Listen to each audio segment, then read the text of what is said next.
বিদ্যার চ্যানেলে আপনাকে স্বাগত। ভাসিয়ে দিতে গেল রাজা শান্তনু গঙ্গাকে আটকালো। এই তুমি কি মানুষ নাকি? তোমার ভিতরে কি মায়া দয়া কিচ্ছু নাই? তুমি একটার পর একটা বাচ্চা জলে ভাসিয়ে দিচ্ছ। তখন গঙ্গা বলছেন আমি চললাম, কারণ তোমার সাথে আগেই কন্ডিশন ছিল, আমার কোনো কাজে যদি তুমি বাধা দাও তাহলে আমি আর তোমার সাথে থাকবো না। এই দেবব্রত বড় হলো। এই শান্তনু রাজা আমরা সকলেই জানি, পরবর্তীতে দাস রাজার কন্যা অর্থাৎ বেদব্যাসের মা। বেদব্যাস কিন্তু বিয়ের আগে জন্ম হয়েছিল, কৃষ্ণ বেদব্যাসের কুমারী মাতার সন্তান। আমাদের সনাতন শাস্ত্রের দুটি চরিত্র আছে, একটি হচ্ছে ট্রেজিক হিরো, দুঃখের নায়ক, আরেকটি হচ্ছে শ্রদ্ধার নায়ক। ট্রেজিক হিরো হচ্ছে কর্ণ। কর্ণ কিন্তু অবিবাহিতা মায়ের সন্তান, মানে কুন্তির বিয়ের আগে সন্তান। বেদব্যাসও কিন্তু অবিবাহিতা মায়ের সন্তান, মানে মৎস্যগন্ধার সন্তান। কাজেই কিন্তু কর্ণ সারাটা জীবন দুঃখ পেয়েছে, আমার পিতাকে মাতাকে খুঁজে পায় না। সে অধীরথের কাছে বড় হয়েছে, তার পালক মা রাধা পেলে পুষে বড় করেছে। এই জন্য কর্ণকে বলা হতো রাধেয়। কুন্তির ছেলেকে যেমন বলা হয় কৌন্তেয়, রাধার ছেলেকে বলা হয় রাধেয়।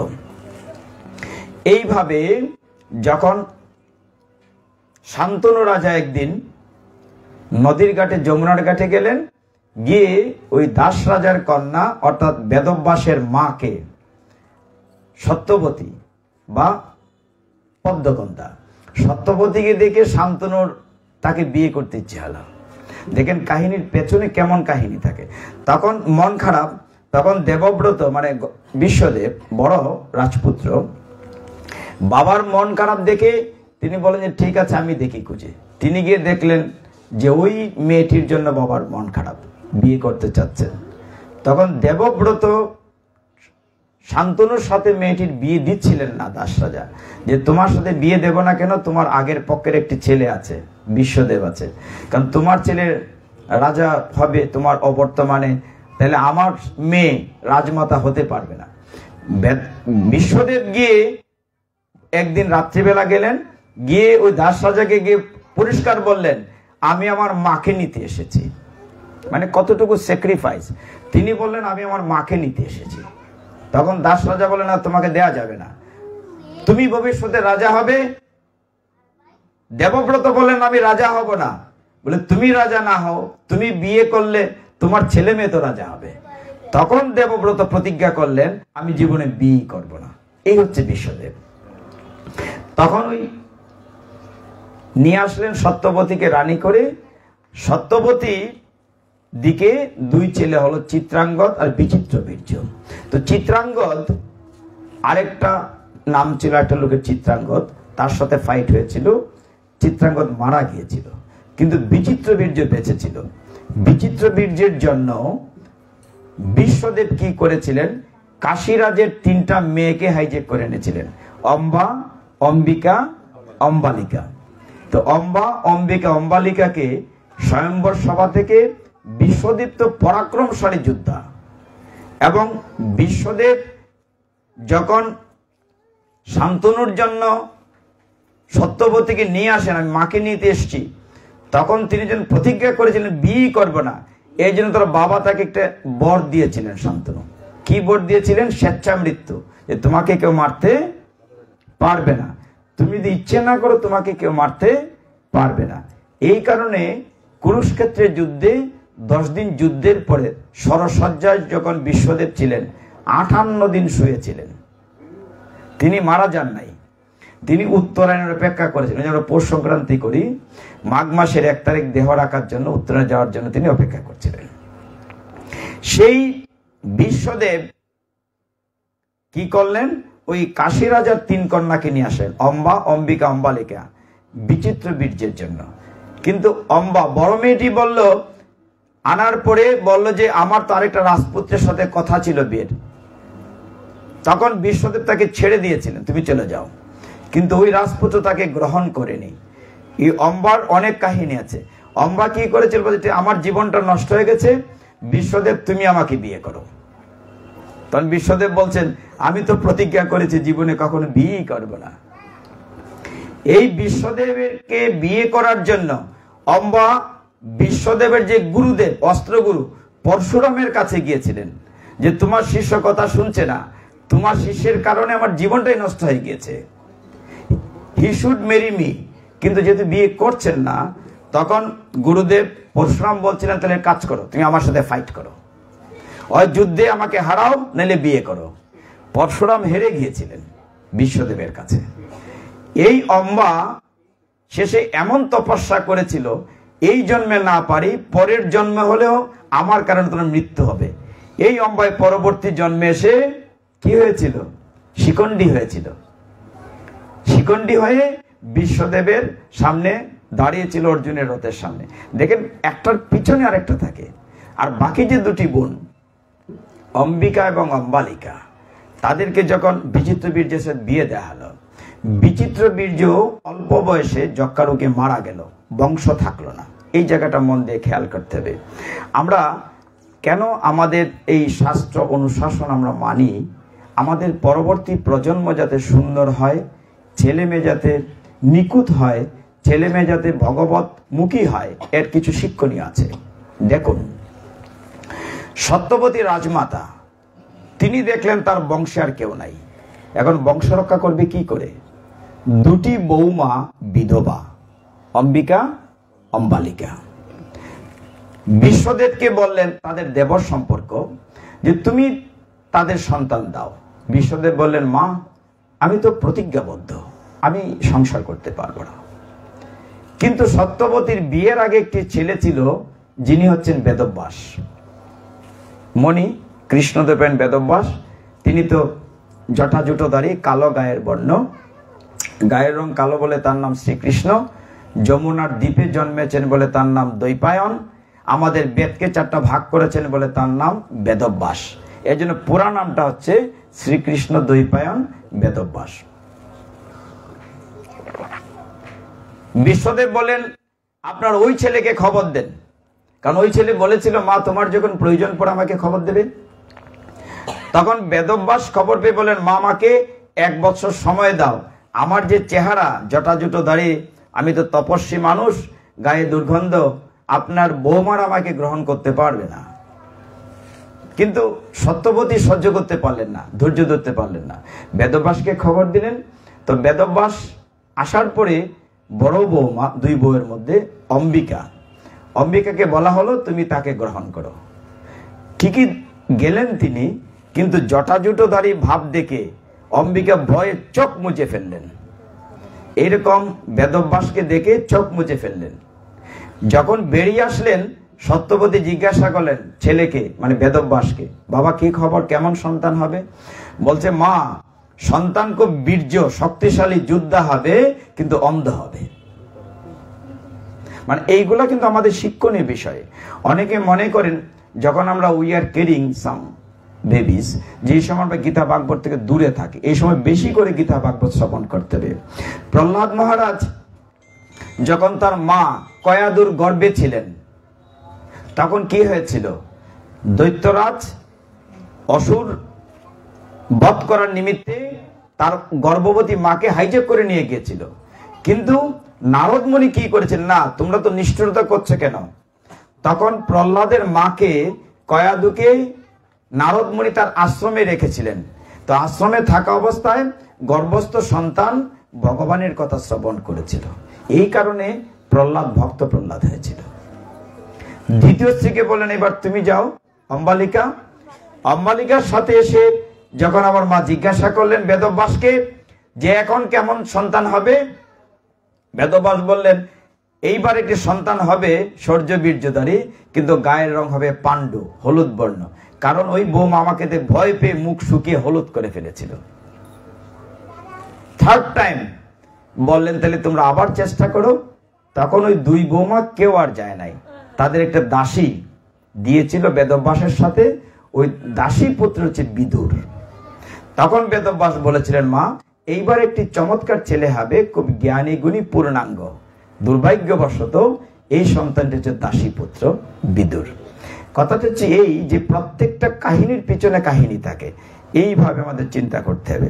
তো পাণ্ডুর সাথে যখন কুন্তিভোজের কন্যা কুন্তির সাথে বিয়ে হলো, কুন্তিও কিন্তু পালিতা কন্যা কুন্তিভোজ রাজার, আর এদিকে গান্ধার রাজের কন্যা গান্ধারীর সাথে ধৃতরাষ্ট্রের বিয়ে হলো। তো অনেকে আমরা মনে করি যে শকুনি খুব খারাপ, অনেকেই তো মনে করে যে সে পাশা গেলে সকলকে হারিয়ে দিচ্ছে। তারও পিছনে কষ্ট আছে, প্রচন্ড কষ্ট আছে। গান্ধারীর যখন খুব আমরা যেটা আফগানিস্তান, এখন এটি তো গান্ধার আফগানিস্তান, সেখানে গান্ধার রাজার নাম ছিল সুবল, রাজা সুবল ছিল। তো রাজা সুবলের কাছে যখন বিয়ের প্রস্তাব নিয়ে বিশ্বদেব গিয়েছিলেন গান্ধারীকে আনার জন্য, ধৃতরাষ্ট্রের জন্য, কিন্তু তিনি জানতেন না একটা কথা, জানতেন না কি, যে গান্ধারীর একজন জ্যোতিষী বলেছিল যে এই মেয়ের একটি খারাপ লক্ষণ আছে, বিয়ের পরপরই স্বামী মারা যাবে। এই কারণে গান্ধারীকে প্রথমে একটি ছাগলের সাথে বিয়ে দেওয়া হয়েছিল। আফটার দ্যাট যখন বিয়ের জন্য নিয়ে আসা হয় গান্ধারীকে, তখন অন্ধরাজা ধৃতরাষ্ট্র কিন্তু যখন শুনলো এই মেয়েটার আগে একবার বিয়ে হয়েছিল, কার সাথে বিয়ে ছিল শুনে নাই, বিয়ে হয়েছিল, এইটা শুনে যুদ্ধ ঘোষণা করেছিল। কারণ রাজা তো প্রচন্ড প্রতাপশালী, সে কি চাবে যে দ্বিতীয়বার একটা মেয়েকে বিয়ে করবে? প্রচন্ড রেগে যুদ্ধ ঘোষণা না শুধু, ওই সুবল রাজা সহ সবাইকে জেলে পুড়ে দিয়েছিল। ওই শকুনি তারাও শত ভাই ছিল। তিনি এতটাই রাগান্বিত হয়েছিলেন ধৃতরাষ্ট্র গান্ধারীর উপরে যে এদের বংশ নাশ করতে হবে। কিভাবে?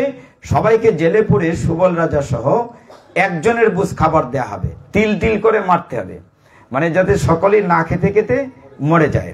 সবাই যখন মরতে শুরু করেছে তখন সুবল রাজা চিন্তা করলে যে না, এর প্রতিশোধ নেওয়ার জন্য অন্তত একজনকে বাঁচিয়ে রাখতে হবে। এখন তাদের ভিতরে বুদ্ধিমানকে, ছেলেদেরকে না, এখানে একটা পরীক্ষা আছে মামা, ছেলেদের বুদ্ধি আবার সুবল রাজা টেস্ট করেছিলেন, বলি নাই আজকে বলছি। তো সেখানে তিনি একটি এরকম বাঁকা একটি হাড়ের ভিতরে ছোট্ট ছিদ্র আছে, বাঁকা একটি হাড়, ছেলেদেরকে পরীক্ষা নিচ্ছিলেন যে এইটার ভিতর দিয়ে কে সুতা ঢোকাতে পারবে, মানে who is the brilliant one, যে মেধাবী তাকে তিনি রাখবেন বাঁচিয়ে। শকুনি কি করেছিল, একটা পিঁপড়ার পায়ের মধ্যে সুতা বেঁধে ওই হাড়ের ওই প্রান্তে একটা মিষ্টি দ্রব্য রেখে পিঁপড়াকে ছেড়ে দিয়েছিল। তো পিঁপড়াটা মিষ্টি দ্রব্যের ঘ্রাণে ওই এই চিকন পথ দিয়ে সুতা সহ ওই পারে গিয়েছিল। এইটা থেকে রাজা সুবল খুশি হয়েছিলেন যে you are the brilliant one, তাহলে শকুনিকে বাঁচিয়ে রাখতে হবে।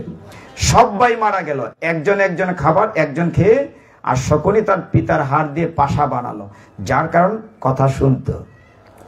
এই শকুনি তার বোনের যখন বিয়ে হলো মনে খুব কষ্ট পেয়েছে, আমার একটা মাত্র সুন্দর বোন, তাকে কিনা একটা কানা বেটার সাথে বিয়ে দেওয়া হয়েছে, অন্ধরাজার সাথে। আমি সংসারে ঢুকবো, আমার সংসার শেষ হয়েছে, পুরা বংশ, আমি বংশ নাশ না করে ছাড়বো না। ওই রিভিজ নেওয়ার জন্য শকুনি ফ্যামিলিতে ঢুকেছিল, তাহলে তাকে দোষা যাবে না, ওইটার পিছনে একটা কাহিনী আছে। যাই হোক, আমরা যে জায়গাটাতে ছিলাম সে ধর্মক্ষেত্র। বলা হচ্ছে কেন ধর্মক্ষেত্র, কারণ ওইখানে কুরুক্ষেত্রে 7টি নদী ছিল, এখন অনেকগুলো নদী নাই। একটি ছিল সরস্বতী নদী। সরস্বতী নদী কি আছে এখন? নাই, আছে এক জায়গায়, ওই যে আমরা ত্রিবেণী সঙ্গমে যাই, প্রয়াগ, এখানে সরস্বতী আছে, গুপ্তগামী। তারপরে ছিল আপ্পা, বৈতরণী, মধুস্তবা, কৌশিকী, দুষদ্বতী এবং হিরণ্যবতী। এক সময় কুরুক্ষেত্রে কয়টা নদী ছিল? 7টা নদী ছিল, মানে এত পবিত্র। কেন এই জায়গাটিকে ধর্মক্ষেত্র বলা হচ্ছে? এবং এটার চারদিকে 4টা পবিত্র কূপ ছিল, কোয়া।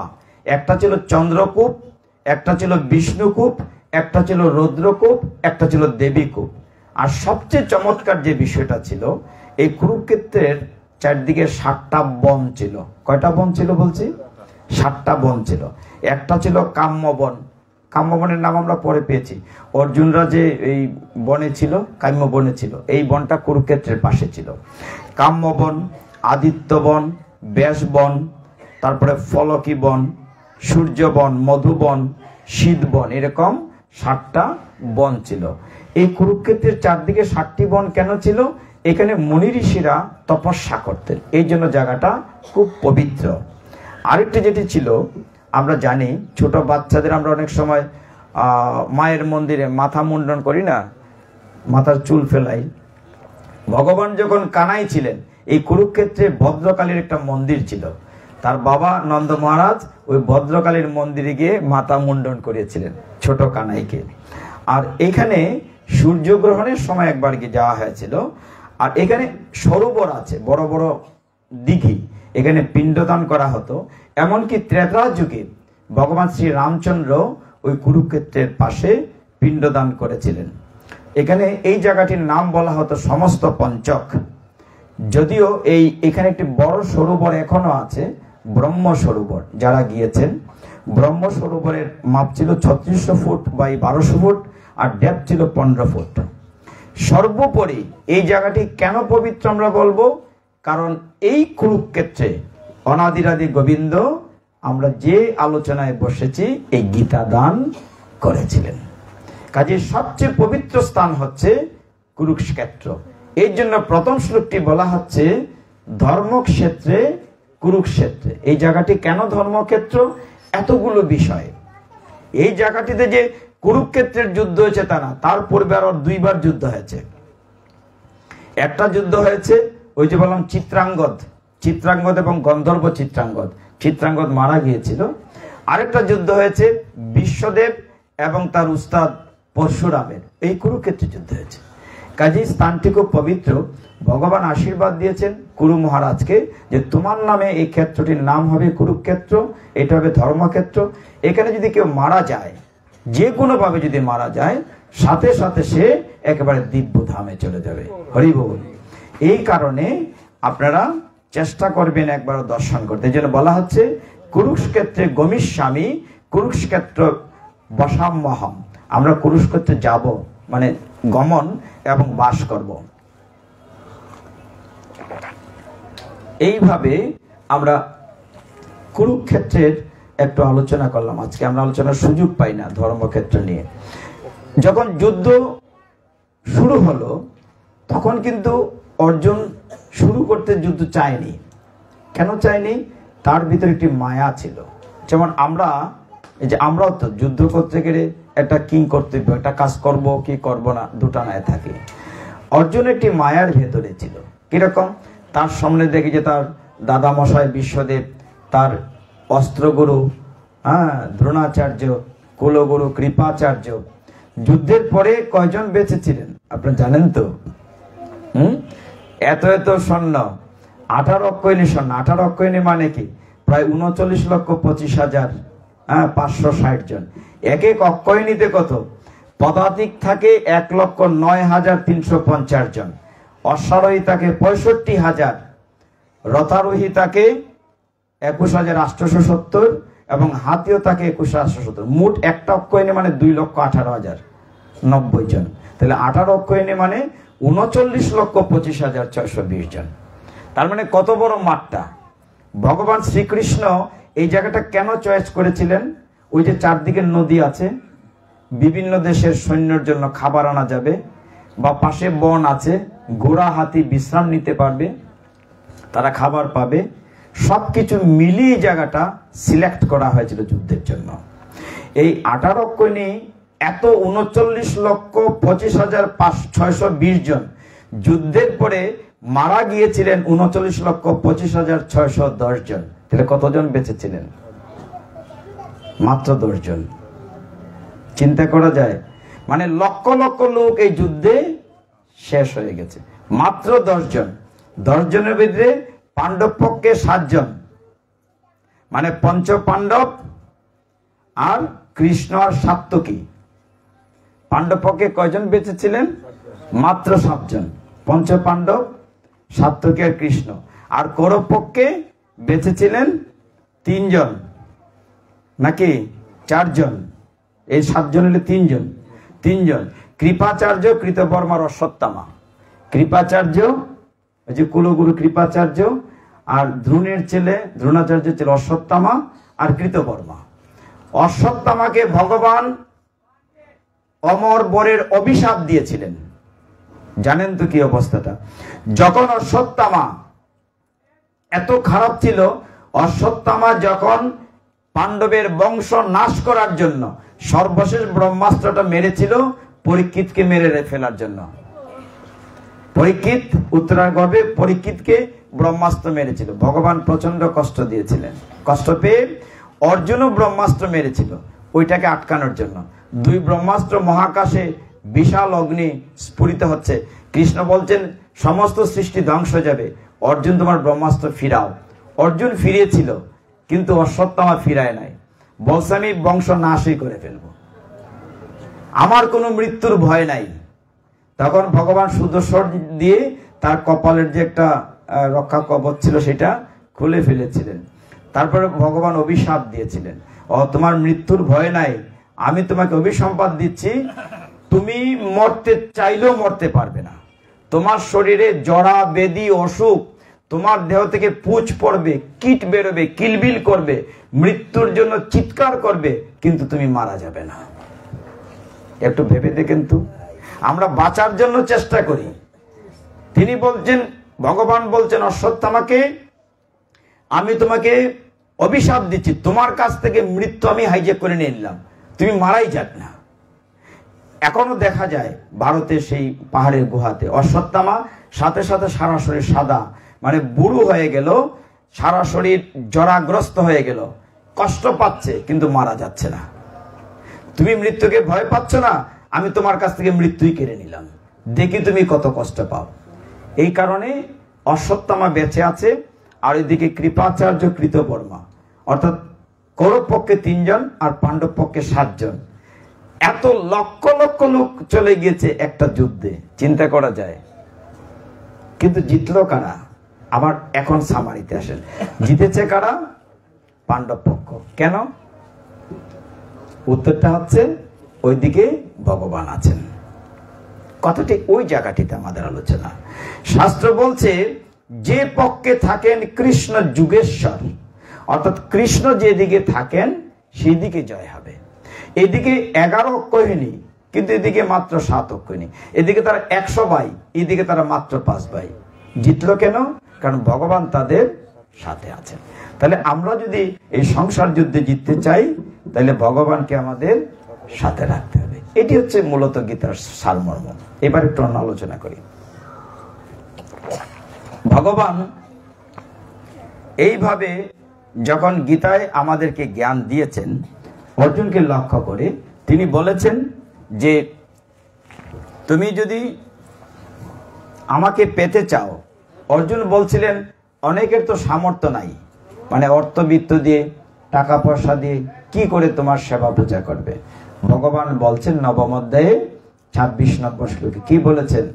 পত্রং পুষ্পং ফলং তুবং ইউমে ভক্তা প্রযোচ্যতে, যে শুধুমাত্র ভক্তি সহকারে আমাকে পত্রপুষ্প ফল জল দেয়, আমি তাতেই খুশি, কিছু লাগবে না। আমি শুধু ভক্তের ভক্তিটা গ্রহণ করি, আমাকে কি দিল সেইটা না, আমি তার মধ্যে তার কতটুকু প্রেম আছে, কতটুকু ভক্তি আছে, ওইটুকু আমি গ্রহণ করি। এই কারণে দেখেছেন আপনারা, শুধুমাত্র তুলসী পত্র দিয়ে রুক্মিণী দেবী ভগবানকে পেয়েছেন, শুধুমাত্র ফুল দিয়ে গজমুক্কন লীলায় ঐরাবত ভগবানের সাহায্য পেয়েছে, শুধুমাত্র ফল দিয়ে শবরী ত্রেতা যুগে রামচন্দ্রকে খাওড়া ফল দিয়েছিল, শুধুমাত্র জল দিয়ে অদ্বৈত প্রভু মহাপ্রভুকে এনেছিলেন। কাজে পত্রপুষ্প ফল দিলেই ভগবানকে পাওয়া যায়, এর বেশি কিছু লাগে না। আমরা দেখি জগন্নাথের লীলাতে এমনি যে ভগবানকে ভালোবাসলে কিনা হয়, আমরা বহুদিন বলেছি। জগন্নাথের পুরীতে যারা গিয়েছেন, যেখানে জগন্নাথ বলদেব সুভদ্রা মহারানীর যেখানে বিগ্রহ থাকে, সেখানে একবার এক পূজারী, তার নাম ছিল তালিচা মহাপাত্র। তো তালিচা মহাপাত্র কি করত? ভগবানের সেবা পূজা করত, জগন্নাথকে প্রচন্ড ভালোবাসত। ওই দেশের রাজা তালিচা মহাপাত্রে যখন জগন্নাথের পূজা করতেন, তখন রাজা জগন্নাথকে দর্শন করতে যেতেন। যেমন আমাদের দেশের মন্ত্রী এমপি আসলেই গাড়ির সাইরেন বাজতে থাকে, ঠিক তেমনি ভাবে রাজা যখন জগন্নাথের পুরীতে যেতেন, তখন সেইখানে ঘন্টা বাজত। ঘন্টা বাজত এমন ভাবে যে রাজা আসছেন। একদিন হলো কি, ওই রাজার নিয়ম ছিল যে তিনি যখন জগন্নাথকে দর্শন করে ফিরে আসবেন তখন একটি মালা দেয়া হতো, মানে জগন্নাথের একটা প্রসাদী মালা নিতেন। একদিন খুব সকাল সকাল রাজা চলে গিয়েছেন পুরীতে, সেদিন আর মালা গীতা হয়নি। তো পূজারীর নাম হচ্ছে তালিচা মহাপাত্র, জগন্নাথের খুব ভক্ত। তিনি কি করলেন, রাজা যখন জগন্নাথকে প্রণাম করলেন, প্রণাম করে যখন উঠে যাবেন, তালিচাকে বললেন, হে পূজারী একটা মালা দাও। এখন দেখা যায় রাজা বাইরে দাঁড়িয়ে আছেন, জগন্নাথকে মালাই দেওয়া হয় নাই। তিনি কি করলেন, পূজারী নিজের গলার মালাটি জগন্নাথের গলায় দিয়ে দিয়েছে রাজাকে। তো রাজা তো মালা নিয়ে বাড়ি চলে এসছেন। বাড়িতে এসে দেখলেন যে মালার মধ্যে লম্বা চুল। দেখে তো বিস্মিত হলেন যে জগন্নাথের মাথায় তো চুল নাই, এই চুলটা কোত্থেকে আসলো। তিনি তালিচাকে খবর দিলেন, পূজারীকে খবর দাও। রাজা বলেন, খবর দাও যে জগন্নাথের মাথায় তো চুল নাই, এই বেটা নিশ্চয়ই আমার সাথে কোনো সটতা করেছে, আমার সাথে নিশ্চয়ই কোনো সটতা করেছে, চুল কোত্থেকে আসলো। ও দেখেছি তো পূজারীর মাথায় লম্বা চুল, সম্ভবত সে একটি 2 নম্বরই করেছে।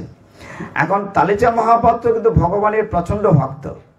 সে বলছে, জগতের নাথ জগন্নাথ, এখন আমার যদি মৃত্যু হয় তোমার হাতে হোক, আমি রাজার দণ্ড নেব না। তুমি যদি কৃপা করে আমাকে শাস্তি দাও, আমি তোমার নামে মিথ্যে বলেছি, তোমার কথাই বলবো, এতে আমার জীবন যায় যাক। তো রাজা খবর দিয়েছেন। খবর পেয়ে তালিচা মহাপাত্র গিয়েছে রাজার কাছে। তো রাজা বলছে, হে তালিচা, তুমি কি করেছ? আমার সাথে তুমি সটতা করেছ। বলে, কি হয়েছে রাজন? যে জগন্নাথের মাথায় তো কোনো চুল নাই, তুমি যে মালাটি দিলে মালার মধ্যে তো লম্বা চুল আছে। তখন তালিচা বলছে, হে রাজন, আপনি তো জানেন না, আজকাল জগন্নাথের মাথায়ও চুল আছে। হরি বল। বলছে, আজকাল জগন্নাথের মাথায়ও চুল আছে। তো রাজা বললেন, সত্যি বলছো তো? আমি কিন্তু কাল সকালে যাব, কালকে সকালে গিয়ে আমি নিজে দেখব, যদি সত্য না হয় তাহলে তোমার মৃত্যুদণ্ড। তো পূজারী উড়িষ্যাতে, মানে রাজবাড়িতে, জগন্নাথের বাড়িতে ফিরে এসে জগন্নাথের পূজা টুজা করে খুব কান্নাকাটি করছে। হে জগতের নাথ জগন্নাথ, আমি তোমার নামে না হয় এটা মিথ্যে বলেছি যে তোমার চুল গজিয়েছে, এখন তুমি রাখো অথবা মারো, আমি রাজার মৃত্যুদণ্ড নেব না। এই বলে পূজারী করেছে কি, একটি ছোট শিশিতে বিষ নিয়ে হাতের কাছে রেখে সারা রাত পাষাণে মাথা ঠুকছে, হয় আমি বাঁচি বা মরি, রাজা সকালে আসবেন, যদি তুমি আমাকে বাঁচাও তো বাঁচাও, না হলে আমি বিষ পান করে আত্মহত্যা করব।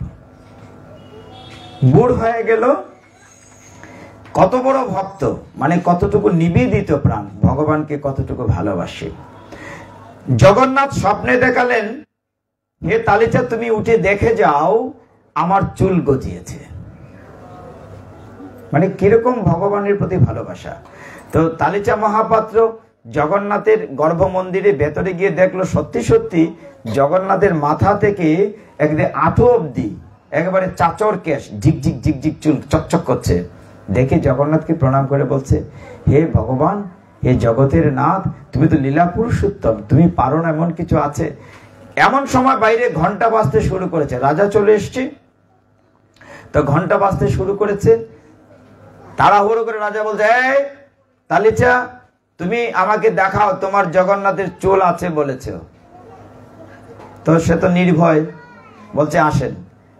এখন দেখেন ভক্তগণ, যখন ভেতরে নিয়ে যাওয়া হলো রাজাকে, রাজা একদম ভেতরে মন্দিরে গিয়ে দেখলেন ঠিকই জগন্নাথের মাথা থেকে চুল আছে। রাজার কিন্তু বিশ্বাস কম। তিনি বলছেন, তালিচা, তুমি আবারও আমার সাথে সততা করেছো, চালাকি করেছো। প্রথম দিন তো তোমার গলার মালা দিয়েছো, তোমার মাথার চুল, এখন বলছো জগন্নাথের মাথার চুল। হ্যাঁ, দেখা যাচ্ছে চুল আছে, কিন্তু এটা কি আঠা দিয়ে লাগিয়েছো? এটা তো নিশ্চয়ই নকল চুল, মানে জগন্নাথের মাথায় তো চুল থাকে না। তালিচা বলছে, সত্যি বলছি মহারাজ, জগন্নাথের চুল। তখন রাজা কি করলেন, হে ভক্তগণ, রাজা কি করলেন, তার বিশ্বাস নেই বলে তিনি জগন্নাথের মাথা থেকে দুগাছি চুল টান দিয়ে টেস্ট করতে যে চাইলেন, অমনি জগন্নাথের মাথা থেকে ফিনকি দিয়ে রক্ত বেরোতে শুরু করলো। হরি বল। অমনি জগন্নাথের যে চুল টান দিয়েছেন রাজা পরখ করার জন্য, তখন জগন্নাথের মাথা থেকে ফিনকি দিয়ে রক্ত বেরোতে লাগলো। এটা দেখে রাজা স্থির থাকতে পারলেন না, লম্বা হয়ে কাঁদতে শুরু করলেন, হে জগন্নাথ, আমি কত বড় অপরাধী, আমি কিনা তোমার পরীক্ষা নেই, তোমার প্রতি আমার বিশ্বাস নেই, আমার মৃত্যুদণ্ড দাও। তখন রাজা বললেন, আমি তোমাকে, জগন্নাথ বললেন, আমি তোমাকে ক্ষমা করতে পারি না, তুমি আমার ভক্তের কাছে অপরাধ করেছো। তুমি আগে তালিচা মহাপাত্রের কাছে ক্ষমা চাও, শুধু তাই না, তোমার যে মাতার উষ্ণীন পাগড়ি ওইটা ওকে দাও, তাকে বাড়ি করে দাও, তোমার হাতিতে চড়িয়ে সমস্ত রাজ্য প্রদক্ষিণ করাও। রাজা তাই করলেন। অর্থাৎ ভগবান ভক্তের অধীন, ভগবান ভক্তকে তিনি রক্ষা করেন। এইভাবে আমরা গীতা থেকে দুটো শ্লোক আস্বাদন করে একটা মাহাত্ম্য আস্বাদন করব। ভগবান যখন অর্জুনকে দিয়ে আমাদেরকে শিক্ষা দিচ্ছিলেন আমরা যাতে মায়া থেকে উদ্ধার হতে পারি, ভেরি সিম্পল।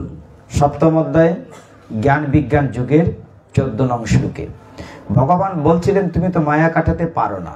কেন পারো না? কারণ মায়াটা ভগবানের সৃষ্টি। এই যে আমরা স্ত্রী পুত্র পরিজন, আমার ভাই বোন, আমরা যারা আছি, এটা তো ভগবানের সৃষ্টি। ভগবান বলছেন যে মম মায়া দূরত্বয়া, মানে আমার মায়া অতিক্রম করা কঠিন। পরে তিনি বলেছেন এই মায়াটা কাটাতে গেলে কি করতে হবে? আমার কাছে তুমি সারেন্ডার করো। আমরা কি সারেন্ডার করি ভগবানের কাছে? করি না তো।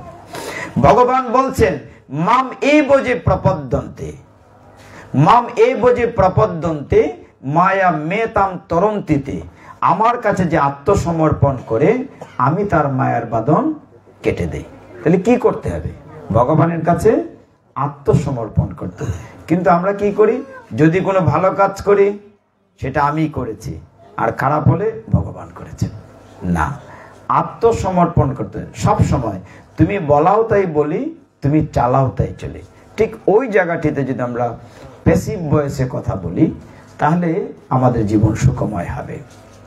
তারপরেও যদি আমরা না পারি, তখন অর্জুন বলছিলেন, যদি আমরা তাও না পারি, বলছেন তুমি শুধু যুক্ত থাকো, কানেক্ট উইথ মি। তেষাম সততযুক্তানাম ভজতাম প্রীতিপূর্বকম দধামি বুদ্ধিযুগমতম এন মাম উপয়ান্তিতে। দশম অধ্যায় 10 নম্বর অধ্যায়ের শ্লোকে 10 নম্বর ভগবান বলছেন তুমি যুক্ত থাকো আমার সাথে। এখন আপনারা বলবেন ভগবানের সাথে যুক্ত থাকবো, সময় কই? সংসার নামক কাজে তো ব্যস্ত, সময়টা কই? ভগবান তার উত্তর দিয়েছেন, তুমি হাতে কাজ বা হাতে কাম মুখে নাম, তুমি যুক্ত থাকো। আমি খুব মজা করে একটা কথা প্রায়শই বলি, বিশেষ করে যেহেতু মায়েরা এখানে বেশি। আমরা যখন ঘর এরকম করে মুছি, আমরা যদি বলি হরে কৃষ্ণ হরে কৃষ্ণ, ঘর মুছা কি বন্ধ হবে? হবে না। আমরা যখন রান্না করি এরকম করে ছেনে দিয়ে বলি না হরে কৃষ্ণ হরে, রান্না কি বন্ধ হবে? নিশ্চয়ই না। তুমি যুক্ত থাকতে বলছে ভগবান।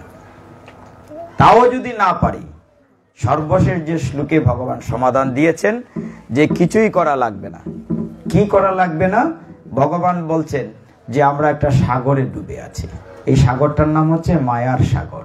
এই যেন সংসারটা একটা মায়ার সাগর, আমরা মায়ার সাগরে ডুবে আছি। তখন ভগবান বলছেন যদি আমরা সাঁতার জানিও কিন্তু মহাসাগরে পড়লে উঠতে পারবো না, তখন উপর থেকে হেলিকপ্টার এসে আমাদেরকে রেস্কিউ করতে হবে। কিন্তু হেলিকপ্টার যে রেস্কিউ করবে, আমি কোথায় আছি দেখবি কি করে? আমি যদি হাতটা নাড়াচাড়া না করি, how can he find me? আমাকে কি করে খুঁজে পাবে? এই জন্য ভগবান বলছেন সর্বধর্মান পরিত্যজ্য মাম একামে শরণং ব্রজ অহং ত্বা সর্ব পাপেভ্য মুক্ষেস্বামী মা শুচ। হে মায়ার জীব, তুমি মায়ার সাগরে ডুবে আছো, আমি তো হাত বাড়িয়ে রেখেছি, তুমি কেবলমাত্র হাতটি তুলো, আমি তোমাকে সমস্ত পাপ সাগর থেকে উদ্ধার করব। হরি বল। আমি তোমাকে সমস্ত পাপ সাগর থেকে উদ্ধার করব, তুমি শুধু হাতটা বাড়াও। এখন আমরা আলস্য করে যদি ভগবানের কাছে হাতটাও না বাড়াই, তো দোষ কি ভগবানের নেই? ঠিক ওই জায়গাটি দেখেন, এই শ্লোকের পরের কথাটা আরো সুন্দর। যারা নিয়মিত গীতা পড়েন একটু মন দিয়ে পড়বেন। 18 অধ্যায় 66 নম্বর শ্লোক, মুখ্যযোগ। তিনি বলছেন সর্বধর্মান পরিত্যাজ্য, সবকিছু ছেড়ে ছুড়ে মাম একম, একমাত্র আমার কাছে শরণম, শরণাগত হও। ওই যে 71 সালে আমরা শরণার্থী ইসলাম ইন্ডিয়া গিয়া ট্রেন আমরা বাসাই রাখছেন ক্যাম্পের মধ্যে, নিউ জেনারেশন জানবে না, দিদিরা কইতে পারবা যারা পুরান। তো শরণ হওয়া মানে কি? শরণার্থী হওয়া, রিফিউজি, রিফিউজি। তো ভগবান বলছে তুমি আমার কাছে রিফিউজি হও, শরণার্থী হও, আমি তোমাকে উদ্ধার করব। এই শ্লোকের পরের শব্দটা খুব সুন্দর। ভগবান বলছেন মা সূচ, মা সূচ মানে ডোন্ট ওরি, কোনো অনুসূচনা করো না, মানে নিয়ে তুমি কোনো দুশ্চিন্তা করো না, ক্লিয়ার কনসেপশন। তুমি আমার কাছে হাত বাড়াই দেখো আমি তোমাকে উদ্ধার করি কিনা। কিন্তু এরপরেও হাতটা যে বাড়াইতাম কিনা একটু দুটায় থাকে। এই কারণে আমাদের কষ্ট হয়। আমরা একটু গীতার মাহাত্ম্য আস্বাদন করব, তারপরে আমরা শেষের দিকে যাব। দেখুন, আপনারা যে মাহাত্ম্য আলোচনা করেন এর বাইরে আমি একটা আলোচনা করি সব সময়। সেটা হচ্ছে একটি গ্রন্থ আছে, এই বইটার নামে গীতা মাহাত্ম্য।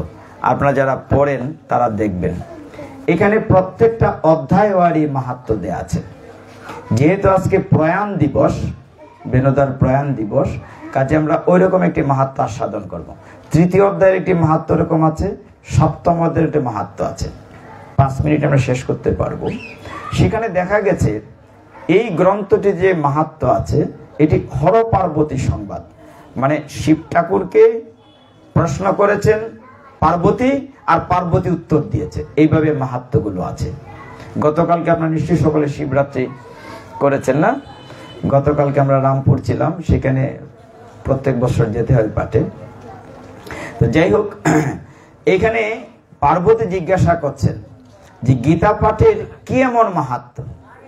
তখন শিব ঠাকুর বলছেন যে দেখো, স্বয়ং ভগবান আর গীতাতে কোনো তফাৎ নাই, গীতা যা ভগবানও তা। তোমার সামনে গীতা রেখেছো মানে কি স্বয়ং ভগবান এখানে। তুমি ভগবানের পূজা করছো, গীতা গ্রন্থের পূজা করছো না, স্বয়ং ভগবান এখানে। কাজেই তুমি গীতার ভগবানে কি? তো তিনি বলছেন একটা জায়গায় গিয়ে 3য় অধ্যায়ের মাহাত্ম্যে যে তখনকার সময় ভারতবর্ষে জর নামক একজন কৌশিকী ব্রাহ্মণ ছিলেন। তিনি যে নগরে বাস করতেন, তিনি শাস্ত্র জ্ঞান থেকে বিচ্যুত হয়ে গেছিলেন, কিন্তু প্রচুর ধন সম্পদের মালিক ছিলেন।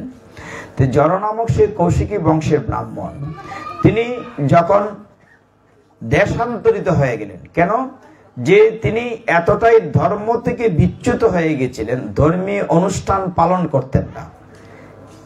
এই কারণে তিনি মদ গাঁজা তারপরে অন্য চরিত্রহীনের যা যা কাজ সব করতেন। তিনি একবার দেশান্তরিত অন্য জায়গায় গিয়ে প্রচুর অর্থ উপার্জন করলেন।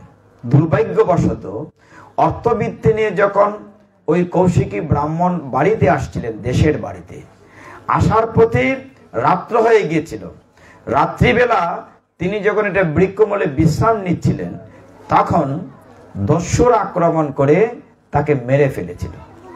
মৃত্যুর পরে তিনি ধন সম্পদের চিন্তায় চিন্তায় ভূত জুনিতে জন্ম হয়েছিল, মানে প্রেতজুনি পেয়েছিলেন, এরকম মনুষ্য জন্ম পান নাই, খুব কষ্টে ছিলেন। এইদিকে তার ছেলে বাবা ফিরে আসছে না, খুঁজতে খুঁজতে ছেলে তার বাবার বন্ধুদেরকে জিজ্ঞাসা করে সে রওনা হয়েছে কাশিধামে বাবার খোঁজে। কিন্তু যেতে যেতে তার বাবার এক বন্ধু বললেন যে তোমার পিতা তো দেহ রেখেছেন, মানে তোমার বাবাকে এই গাছের নিচে দস্যুরা মেরে ফেলেছিল। তখন ছেলেটি আবার খুব ভালো ছিল। ছেলেটি কি করত? ভগবানের সেবা পূজা করত, গীতা পাঠ করত, নিয়মিত গীতা পাঠ করত। ছেলেটি নিয়মিত গীতা পাঠ করত এবং ভগবানের সেবা পূজা করত। এইখানেই দেখেন তফাৎটা কি হয়। বাবা গীতা পাঠ করত না, সে প্রেতজনিতে জন্ম নিয়েছে। আমরা কিন্তু জানি না আমার পূর্বপুরুষ, আমার পিতা মাতা যারা আমাদেরকে ছেড়ে চলে গিয়েছেন তারা কোথায় আছেন আমরা তো জানি না। তারা কি বৈকুণ্ঠ ধামে আছেন না কষ্টে আছেন আমরা কিন্তু জানি না। পুত্র হিসাবে কর্তব্য হলো পিতাকে এই কষ্ট থেকে উদ্ধার করা। এই কারণে শাস্ত্রে বলছে যে পুত নামক নরক থেকে পিতামাতাকে উদ্ধার করে, এই জন্য তার নাম পুত্র। তো সেই ছেলেটি যখন কাশীপথে রওনা হলো, সে নিয়মিত গীতা পড়তো। সন্ধ্যা হয়ে গিয়েছে, ওই গাছের তলে সন্ধ্যা হয়ে গিয়েছে, তার সাথে ভগবানের চিত্রপট, সন্ধ্যা আরতি দিয়েছে, আরতি দিয়ে ওই বৃক্ষমূলে বসে গীতা খুলে পাঠ করতে শুরু করেছে। মানে তার যে নিয়মিত যে নিয়ম, সে গীতা পাঠ করতে শুরু করেছে। এমন সময় আকাশ থেকে বিশাল একটি দৈববাণী হলো, সমস্ত আকাশ আলোকিত হয়ে গেল। হঠাৎ চেয়ে দেখে তার পিতা উদ্ভাসিত হয়েছে, আকাশ মার্গে তার পিতা। দেখতে দেখতে গীতা সে কিন্তু পড়ে যাচ্ছে, অনবরত গীতার পড়ে যাচ্ছে। বিশেষ করে 3য় অধ্যায় পড়ে যাচ্ছে, যে সধর্ম নিধনং সেহ পরধর্ম ভয়াবহ, এগুলো পড়ে যাচ্ছে। যেমন ভগবান বলছেন কাম এসে ক্রোধ এসে রজগুণ সমুদ্ভব, এইগুলো সে বারবার পড়ছে, আবৃত্তি করছে। এমন সময় আকাশ মার্গে শব্দ হলো, তার পিতাকে দেখতে পেল। পিতাকে দেখার পরে পিতা তাকে বললেন, হে পুত্র, তুমি যে রওনা হয়েছিলে কাশীধামে, যাওয়া লাগবে না। তোমার গীতা শ্রবণ করে, এই কথাটা বলার সাথে সাথে দেখা গেল তার পিতা চেহারা থেকে সাথে সাথে একটা দেবদেহ হয়ে গেল, দিব্য দেহ, জ্যোতির্ময় দেহ, মানে ভগবান নারায়ণের দূতের মতো দিব্য দেহ হয়ে গেল। এমন সময় দেখা গেল যে আকাশ মার্গ থেকে একটি পুষ্পক রথ চলে এসেছে। দেখতে দেখতে তার বাবা বললেন যে তোমার আর কাশীতে যাওয়ার দরকার নাই, তুমি নিয়মিত গীতা পাঠ করেছো, এই ফলের কারণে আমি প্রেতজনি থেকে উদ্ধার পেয়ে গেছি। এবং সাথে সাথে দেখা গেল দিব্যদেহ এসছে এবং তার পিতা রথে করে সরাসরি দিব্য ধামে চলে গেছেন। হরি বল।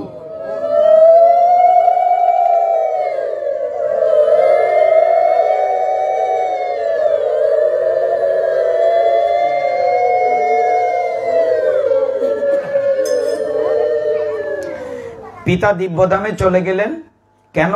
পুত্রের কারণে। পুত্র নিয়মিত গীতা পাঠ করতেন বলে। এই ছেলেটি যখন ফিরে আসবে তখন আবার দৈববাণী হলো। দৈববাণীটি কি হলো? যে তুমি যদি নিয়মিত গীতা পড়ে, গীতার যদি ফল তুমি তোমার পূর্বপুরুষ, আত্মীয়, অনাত্মীয় যারা জমালয়ে কষ্ট পাচ্ছে তাদের উদ্দেশ্যে যদি গীতার ফল দান করো, তারাও এই নরক থেকে উদ্ধার পেয়ে যাবে। এর পরবর্তীতে ছেলেটি এসে নিয়মিত গীতা পাঠ করেছে। এর ফলে সমস্ত পাপীরা, সমস্ত কষ্ট যারা পাচ্ছিলেন, যাদের বদ্ধ আত্মা, তারা মুক্ত হয়ে ভগবত ধামে চলে গিয়েছিলেন। এই হচ্ছে, আমি খুব সংক্ষেপ করেছি, এই হচ্ছে 3য় অধ্যায়ের মাহাত্ম্য। তাহলে আমাদের কি করতে হবে? এটাতে আমরা কি বুঝলাম? আমাদেরকে নিয়মিত গীতা পাঠ করতে হবে। আমরা বুঝি বা না বুঝি, ভুল উচ্চারণ কোনো আপত্তি নাই, বুঝি বা না বুঝি, প্রত্যেকে যেন ছেলে মেয়েদেরকে নিয়ে, আমি প্রতিদিন যে অনুরোধটা করি এটা করেই শেষ করব। বিশেষ করে মায়েদেরকে আমি সব জায়গায়, সারা দেশ বিদেশে পাঠে অনুরোধ করি। আগামীকাল যাব জকিগঞ্জে, তো যেখানেই যাই সে অনুরোধটা করি, সেটি হচ্ছে যে আপনার ছেলে মেয়েদের স্কুল কলেজ খুলে গিয়েছে, প্রত্যেকদিন সকালে স্কুলে যাবে বা কলেজে যাবে। যখন সন্তান স্নান করবে, প্রত্যেকের ঘরে ঠাকুর ঘর বা কুষ্টি আছে, স্নান করার পরে বলবে যে আমি তোমার ব্যাগ গুছিয়ে দিচ্ছি, আমি তোমার টিফিন রেডি করছি, তুমি গীতার 2টা শ্লোক পড়ো। কয়টা বলছি? মাত্র 2টা, বেশি না। 2টা শ্লোক পড়ো, আমি তোমার ব্যাগ রেডি করে দিচ্ছি। যদি 2টা শ্লোক নিয়মিত একটা বাচ্চা পড়ে, 1 বছর লাগবে না, গীতা শেষ হয়ে যাবে। তোমরা পড়বে তো? তোমরা কি পড়ো গীতা? পড়ো না, একে পড়ে থাকাচ্ছে, ও পড়ে, খুব ভালো, তুমি পড়ো। আচ্ছা, কোনো দিন। তাহলে কালকে থেকে আমরা নিয়মিত পড়বো, বেশি না। কয়টা শ্লোক বলছি? মাত্র 2টা। বেশিক্ষণ লাগবে? 5 মিনিটও লাগবে না। আমরা নিয়মিত 2টা শ্লোক পড়বো। তো এই যদি করি, তবেই আমাদের পরবর্তী প্রজন্মকে আমরা রক্ষা করতে পারবো। তাহলে আমরা এখানে বিশ্রাম রাখবো। আমার ভুল ত্রুটি ক্ষমা করবেন। চৈতন্য মহাপ্রভু কৃপা করে আমাদের নাম দিয়েছেন, আমরা সে নাম উচ্চারণ করে শেষ করবো সকলে মিলে। হরে কৃষ্ণ কৃষ্ণ কৃষ্ণ কৃষ্ণ হরে হরে, হরে রাম রাম রাম হরে হরে, হরে কৃষ্ণ কৃষ্ণ কৃষ্ণ হরে হরে, হরে রাম রাম রাম হরে হরে, হরে কৃষ্ণ কৃষ্ণ কৃষ্ণ হরে হরে, হরে রাম রাম রাম হরে হরে। হরিম তৎসৎ। ওম যতস্কর পরিপ্রস্থ মাত্রহীনং চ ইয়ৎ ভবেৎ পূর্ণং ভবতু তৎসর্বং তৎপ্রসাদাৎ জনার্দনং।